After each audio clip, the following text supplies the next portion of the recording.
So hey everyone, again welcome back to my personal life. और आज जैसे ही सुबह उठती हूँ तो मम्मी से मुझे पता चलता है कि भाई आज तो मेरी भाई की शादी का इनविटेशन जाने वाला है मेरे मामा के घर। जब मेरी शादी हुई थी तो मुझे तो पता ही नहीं था कि मम्मी कब गए, क्योंकि मैं घर पे नहीं थी। तो बट इस बार मैं अपने भाई के टाइम पे हूँ तो I am super duper excited about it.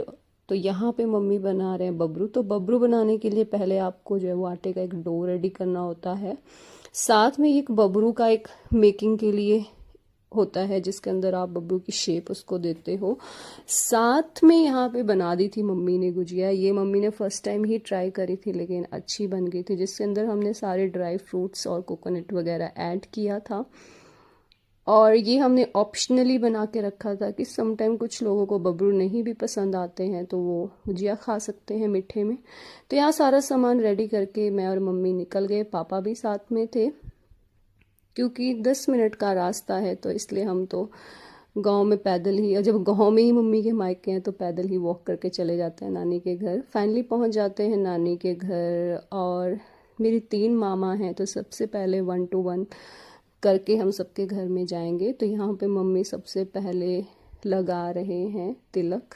यहाँ पे स्वस्तिक बना के उस पे ऊपर कुमकुम से, और 1 to 1 करके मम्मी यही प्रोसेस जो है अगेन रिपीट करेंगे। और ये सारी चीज़ें देख के बड़ी ज़्यादा खुशी हो रही है क्योंकि ये चीज़ें मैंने पहले नहीं देखी हुई थी अपनी शादी के टाइम पे, तो बिल्कुल भी नहीं।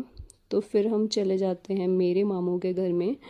यहाँ पे मैं आपको थोड़ी सी हिस्ट्री भी बता देती हूँ कि मेरे नाना जी और उनके एक और भाई थे। अभी मेरे दोनों नाना जी की डेथ हो चुकी है और दुख तो बहुत होता है लेकिन कुछ कर नहीं सकते, क्योंकि अगर वो भी होते तो वो कितने खुश होते। उन्होंने किसी की शादियां नहीं देखी, जितने भी मेरे कज़न ब्रदर्स या सबकी मैरिज हुई वो बहुत जल्दी ही उनकी डेथ हो चुकी थी। और यहाँ पे मेरे मामू भी बहुत ज़्यादा एक्साइटेड थे, मम्मी भी बहुत ज़्यादा एक्साइटेड थी। और मम्मी जो थी, मम्मी ने बताया कि आज मैं बबरू भी लेके आई हूँ। यहाँ मामू हंस रहे थे कि पता नहीं क्या ही बनाया होगा मम्मी ने क्योंकि भाई बहन का प्यार ही ऐसा होता है। और फिर मेरी मम्मी गई सेकंड वाले मामा जी के घर में, तो वहाँ पे मामू तो थे नहीं, फिर मम्मी ने मामी को ही इनविटेशन दे दिया क्योंकि मामू की ड्यूटी थी तो वो कहीं दूर रहते हैं तो अभी आ नहीं सकते थे। और फिर बारी आती है मेरी दोनों नानियों की। तो यहाँ पे नानियों को भी इनविटेशन दिया गया ताकि ऐसा ना हो कि कहीं नानियाँ बुरा मान जाएं। वैसे मानेंगी नहीं बट खुशी उनको डबल है क्योंकि वो अपने कितनी लकी हैं ये लोग कि